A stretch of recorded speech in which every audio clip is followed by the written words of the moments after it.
প্রাথমিক শিক্ষায় ভৌত কাঠামোর উন্নয়ন দৃশ্যমান হলেও এখনও শিক্ষার গুণগত মান উন্নত হয়নি বলে জানিয়েছেন প্রাথমিক ও গণশিক্ষা মন্ত্রণালয়ের উপদেষ্টা অধ্যাপক ডক্টর বিধান রঞ্জন রায় পোদ্দার।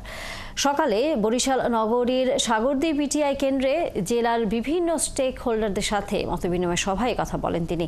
জেলা প্রাথমিক শিক্ষা অফিসের আয়োজনে এই সভায় উপদেষ্টা আরও বলেন, লজিস্টিক বিষয়গুলোর কমিটিকে অস্বীকার করা যাবে না, উন্নয়ন প্রক্রিয়া চলমান থাকবে বলেও জানান তিনি।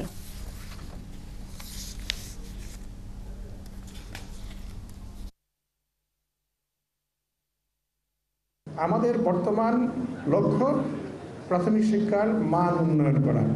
এর মানে এই না যে আমরা অবকাঠামো বা লজিস্টিক যে প্রবলেমগুলো রয়েছে সেই বিষয়গুলোকে আমরা অস্বীকার করছি, সেগুলো চলমান থাকবে, কিন্তু আমাদের লক্ষ্যটা হবে শিক্ষার মান উন্নয়ন।